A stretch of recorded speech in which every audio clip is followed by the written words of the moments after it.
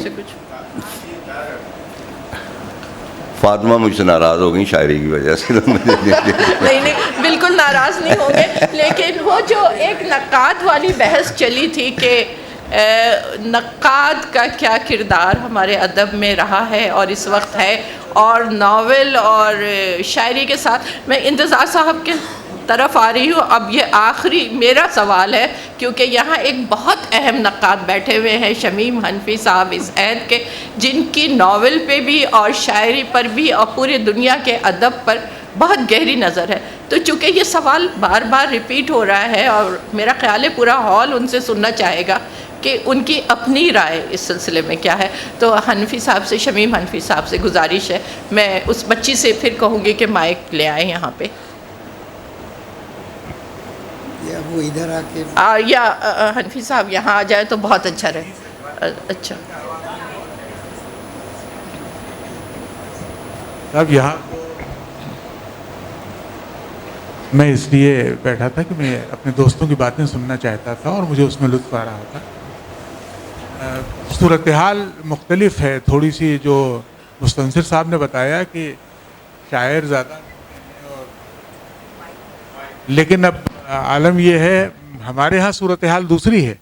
ہمارے ہاں فکشن زیادہ لکھا جا رہا ہے اور شاعری جو ہوتی ہے وہ غائب ہو جاتی ہے، اس کا پتہ بھی لوگوں کو نہیں چلتا. اکا دکا کوئی نام سامنے آتا ہے، لیکن فکشن بہت اچھا بھی لکھا جا رہا ہے. یہ زمانہ جو ہے یہ فکشن کے لیے شاید اس سے بہتر دور شاید نہیں ہو سکتا. ویسے تو بھائی برا لکھنے کی اگر کسی میں صلاحیت ہے، دنیا کوئی طاقت اس سے اچھا نہیں لکھوا سکتی. لیکن یہ کہ یہ زمانہ کی تنظیم سیاسی اس قسم کے ناول لکھنے کے لیے بہت ہی اچھا ہے. اور میں نے تو خود مستنصر صاحب سے تو بہت پرانا میرا تعارف ہے، جب میں نے بڑی عقیدت کے ساتھ ان کی تحریریں پڑھنی شروع کی تھیں. لیکن مرزا اطہر بیگ کے ناول میں نے پڑھے جب غلام باغ اور 0 سے 1 تک، اور اس کے بعد ان کی کہانیاں. تو مجھے انتظار رہتا ہے کہ ان کی کہانیاں کہیں ملیں اور میں اور پڑھوں. حسن منظر صاحب سب یہ سب کے مسئلہ یہ پیدا ہوتا ہے کہ فکشن کی اسپیس اور شاعری کی اسپیس میں زمین آسمان کا فرق ہے. فکشن لکھنے والے کو اگر یہ اندازہ ہو جائے اور وہ اس کا احترام کرے تو کوئی وجہ نہیں ہے کہ اس میں لکھنے کا ٹیلنٹ بھی ہو کہ اس کی کتاب کسی شاعری کتاب سے کم مقبول ہوگی. کبھی ہمارے ہاں بہت اچھے ناول لکھے، موقع نہیں ہے، وقت بھی نہیں ہے، اور ابھی انتظار صاحب کو ہمیں سننا ہے. لیکن میرا ہے کہ دنیا میں حوض ساراماگو کا بھی ذکر کیا، احمد مشتاق نے ترجمہ ان کا جو کیا ہے، میں اس ترجمے کو دیکھ کے بھی حیران ہوں. اس لیے کہ ایک ایسا لکھنے والا جو اپنے ناول میں پنکچویشنز کا استعمال نہیں کرتا، بالکل عجیب و غریب نثر لکھتا ہے.